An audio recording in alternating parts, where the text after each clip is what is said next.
going on, YouTube family? It is your girl, Real Stacy, aka Stacy Johnson, here to talk about my takeaways from WealthCon 2024. If you've been wanting to go to a WealthCon, there's another one coming up every single quarter. And in this video, I'm going to show you my biggest takeaways and how going to these events have made me over hundreds of thousands of dollars.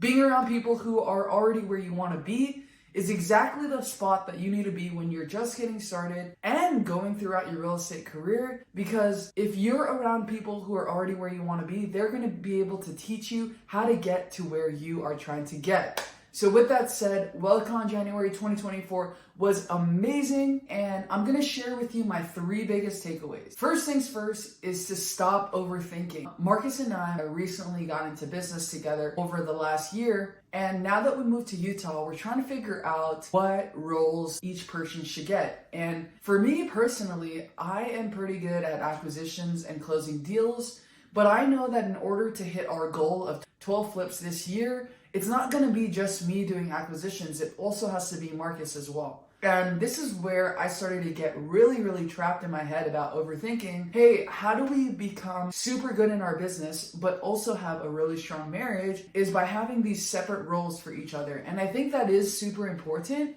but it's not to say that the other person can't help with that role that we're in charge of. So with that takeaway, we were able to go on a vision retreat for the year after and really organize our roles and determine who is in charge of each thing. So it's super important that you take some kind of personality test, whether it's DISC, predictive index, and then use that tool to determine what role you would be extremely good at and what role you would thrive in based off of your learning style and your personality style. All that to say, we will most likely get a project manager for all of our flips, starting off on this first one that we have under contract, most likely not, so that we can understand the prices and how long things work, how long things take. But for the next ones coming up, we'll definitely get a project manager, especially because I don't want to be driving so far.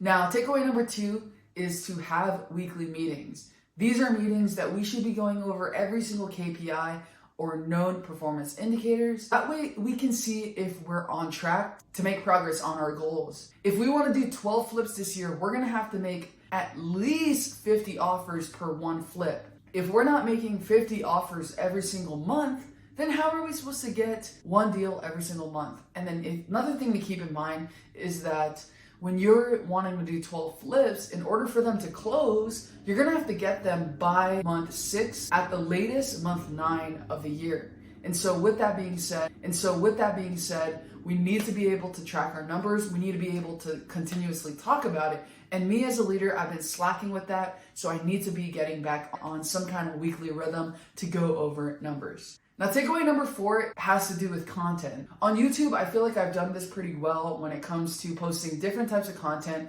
whether it's real estate investing, mindset, analyzing deals, and also lifestyle as well. I'm bringing you along for the journey. That way you can really know who I am as a person instead of just me teaching you how to do real estate investing, just shoving real estate down your throat. And people think I'm a robot or something and that I don't talk about real life, but if you actually know me, I'm actually such a softie and that I do talk about real life. So with that being said, my last takeaway is that I should be posting multiple different types of content on Instagram as well. And there are 4 different types of content that I should be posting. And so I'm just going to briefly go over each one and give you an example of what that looks like to be posting. So like I said, number 1 is value. Essentially what value is that I'm going to be giving you so much value that my target audience is able to do what I'm trying to teach on my platform. So for me, I specialize in helping new investors find their first deal and get paid. That way they can live a full life. And so my content needs to specifically show people how to find their first deal without ever having to pay a penny. So if you aren't already following me on Instagram, make sure you follow me at the link in the description below. Now, the second type of content is connection. Connection is like my lifestyle videos on YouTube where I'm just doing fun stuff. So I'm now sending more videos of real life, whether I'm going on a date, whether we're going on an adventure.